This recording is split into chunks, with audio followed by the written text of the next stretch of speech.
एक तरफ मायो हॉस्पिटल में लोग इंतज़ार कर रहे हैं, बहुत ज़्यादा असमंजस और हैरानी की स्थिति है कि क्या होगा, क्योंकि 1.5 घंटे के तकरीबन का ऑक्सीजन बचा है। और यहाँ पर एक शख्स हैं, ये बहुत ज़रूरी है और एक बहुत चौंकाने वाली और परेशान करने वाली जानकारी हमें देने वाले हैं। इनसे बात करते हैं। नमस्ते, आपका नाम क्या है? मेरा नाम अभिषेक गर्ग है और मेरे फादर इन लॉ ससुर जो हैं यहाँ पर एडमिट हैं 17 तारीख से। उनकी कंडीशन ओवरऑल सही थी, उनका सीटी वैल्यू 33 था, लेकिन डॉक्टर ने जो ट्रीटिंग डॉक्टर था उसने उनको एडवाइस किया था कि आप रेमडेसिविर चढ़वा लीजिए एडमिट होके, और ऑक्सीजन भी सही आ रहा था तो आप ठीक हो जाएंगे पूरे तरीके से। 17 तारीख से यहाँ एडमिट हैं, पता नहीं इन्होंने कौन कौन सी दवाइयाँ चढ़ा दी, और वो दवाइयों के भी मैंने बिल निकलवाए हैं। दवाइयों की MRP कुछ है, बिल में कुछ लगी है, वो अलग चीज़ है। मेरे पास पैसा देने को है, मैं दे रहा हूँ। लेकिन कल जब मैंने यहाँ बात करी परसों कि आपने अभी तक रेमडेसिविर की नहीं चढ़वाया, तो बोले कि नहीं रेमडेसिविर हमारे पास है नहीं, मैंने 17 तारीख से लिख रखा है। ये मुझे यहाँ पे ड्यूटी डॉक्टर ने बताया। तो मैंने यहाँ पर बातचीत करी, इनकी जो प्रशासिका हैं डॉक्टर अनुपमा सिंह, उनसे भी मैंने रात में बात करी। जब बहुत ज़्यादा उनसे कहा सुनी हुई तब उन्होंने ड्यूटी डॉक्टर को डांटना शुरू किया। उसके बाद यहाँ पर उन्होंने एक इंजेक्शन का इंतज़ाम करवाया, लेकिन स्टैट डोज जो है 2 इंजेक्शन की होती है फर्स्ट डे, वो किसी तरीके रात तक उनको 2 इंजेक्शन लगे। उसके बाद उनको जो इंजेक्शन लगने थे वो मैं बाज़ार से लेके आया हूँ, क्योंकि वो पहले दिन 2 लगते हैं, बाकी 4 दिन जो है एक लगता है। तो वो मैं बाज़ार से कहीं से लेके आया हूँ, किसी अस्पताल से। वो रेमडेसिविर नाम का इंजेक्शन है, जिसकी सरकार ने 4 दिन पहले 3500 रुपये कीमत कर दी है। जो 5400 रुपये का पहले मिलता था वो मैं 21,000 रुपये में ख़रीद के लेके आया। एक डोज आप 21,000 का ख़रीद के लाए? जी, 21,000 के मैं 2 लेके आया हूँ। उनको 3 लगने हैं, मेरे पास अभी तक 2 हैं। एक मैंने उनको भिजवा दिया है, एक मेरे पास रखा हुआ है उनको कल लगवाने के लिए। आज के लिए मैंने उनको 21,000 रुपये का एक इंजेक्शन भिजवा दिया है। रही बात ऑक्सीजन की, तो मेरे पेशेंट को ऑक्सीजन की रिक्वायरमेंट नहीं है। वो कमोबेश कम ज़्यादा कभी कभार लग जाती है, लेकिन वैसे उनको रिक्वायरमेंट नहीं है। लेकिन यहाँ बहुत सारे ऐसे पेशेंट्स हैं जिनको ऑक्सीजन की रिक्वायरमेंट है। अभी यहाँ पर एक नोटिस लगा दी गई कि राज्य सरकार ने उनको ऑक्सीजन नहीं सप्लाई करी, इसलिए वो अपने पेशेंट लेके चले जाएं। लेकिन राज्य सरकार ने जब उनको रेमडेसिविर दिया है, तो रेमडेसिविर क्यों नहीं आप लगा रहे हो? जो राज्य सरकार ने आपको दिया है वो क्यों नहीं आप दे पा रहे हो? यहाँ पर वो दवाइयाँ भी नहीं लग रही हैं। आप बता रहे हैं कि इतनी कहा सुनी के बाद पहली डोज लगी, और उसके बाद भी जो आगे की डोज लगनी थी, पहले दिन 2 डोज लगती है, अगले 4 दिनों में एक डोज लगती है, तो आपको वो मुहैया कराना पड़ा खुद से, जिसकी कीमत 3500 निर्धारित हुई है सरकार द्वारा। वो आपने 21,000 में एक डोज लिया, एक ख़रीदा है मैंने, और वो मैं लेके आया हूँ। किस तरीके से लेके आया हूँ वो मैं जानता हूँ। और यहाँ हाल ये है, किन दरवाज़ों को खटकाना पड़ा उस दवाई के लिए?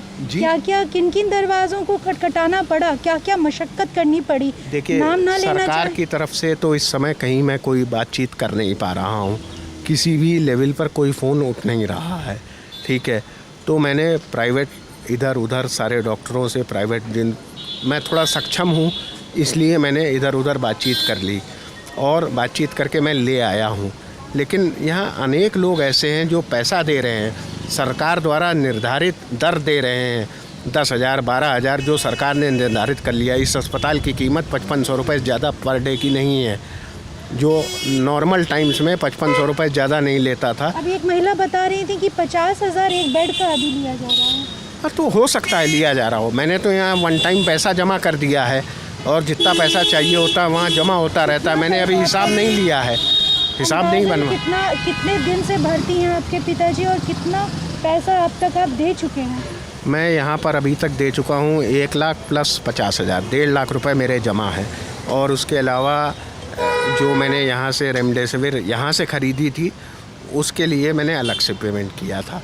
वो सरकारी रेट पे मिली थी पहले दिन के लिए, 3500 पहले दिन के लिए सरकारी रेट पर मिली। बाकी तो आपने 21,000 की और बाकी मैं ब्लैक में लेके आया हूँ कहीं से अरेंज करके अपने लेवल पर, ये कैसे ब्लैक के ग्रुप्स कैसे जानकारी मिलती है? व्हाट्सएप वगैरह पर आता है? मुझे किसी और डॉक्टर्स के थ्रू पता लगा था। अच्छा। तो कि भाई वहाँ मिल जाएगी, ठीक है। तो उन्होंने मेरी हेल्प करी, तो मैं उनका नाम नहीं बता सकता हूँ आपको, ठीक है। उन्होंने मेरी, क्योंकि आपको आगे भी ज़रूरत पड़ेगी। जी बिल्कुल आप बिल्कुल लेना चाह रहे होंगे, मैं समझ रही हूँ। मेरी प्रायर जो इम्पोर्टेंस मेरा वो मरीज है यहाँ पर, प्रायोरिटी आपके पिता प्रायोरिटी वही है और उनको दवाई। लेकिन यहाँ प्रॉब्लम क्या है, मेजर इशू कि सरकार ने 12,000 15,000 जो भी है L1 L2 L3 के हिसाब से, शहरों के हिसाब से फ़िक्स कर रखा है। इस अस्पताल की जो है पर डे की 5500 रुपये बेड के हिसाब से जो है इनकी वो नहीं है कि ये 5500 रुपये ज़्यादा चार्ज कर पाएँ। अगर प्राइवेट में आपको आना हो, मजबूरी में आ रहे हैं, सरकार के कहने पर हम 12,000 रुपये यहाँ पर दे रहे हैं। प्रॉब्लम ये है। और उसके बाद भी जो सरकार दे रही है वो भी चीज़ें नहीं दे पा रहे हैं, ये उसको भी कालाबाजारी हो रही है। आपको अपने पिताजी का अस्पताल में ये तो है कि अस्पताल में भर्ती कराने के बाद क्या क्या मशक्क़त हो रही है, कुछ अगर आप ये बता पाएँ कि भर्ती कराना वो बहुत सहूलियत से हो गया आज था क्या? 17 तारीख के बाद से जो ट्रीटिंग डॉक्टर है यहाँ पर बताया गया है, जो ट्रीटिंग डॉक्टर है मेन चेस्ट के, उन्होंने आज तक हमसे कोई बात नहीं करी है। परसों मेरे से कहा गया कि 7:30 से 7:30 के बीच में बात करेंगे।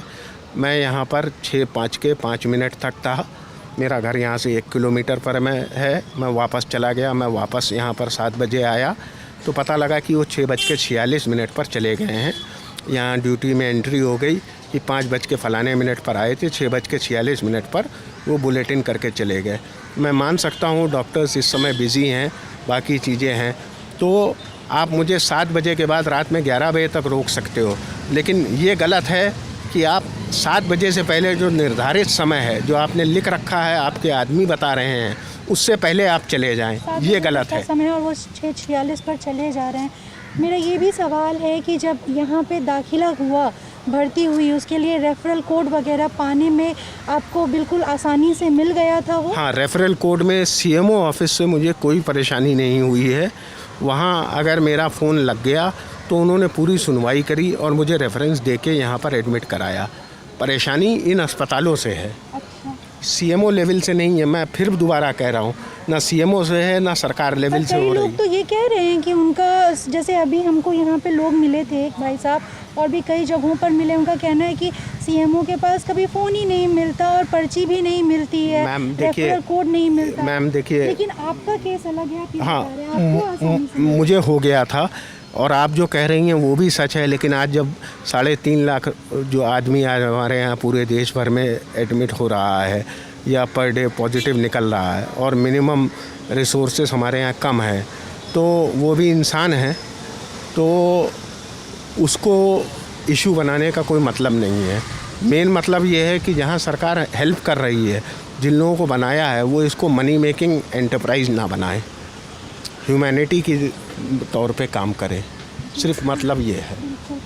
आपदा के समय ऐसे कई लोग आपको अच्छे एग्जाम्पल्स भी दिखेंगे जहां लोग आगे बढ़कर व्यक्तिगत स्तर पर अपने साधन संसाधन लगाकर इलाज करते, लोगों की मदद करते हैं, और आपको कई सारे ऐसे लोग भी मिल जाएंगे जो इसे अवसर की तरह पैसा बनाने का मौका देखते हैं इसमें।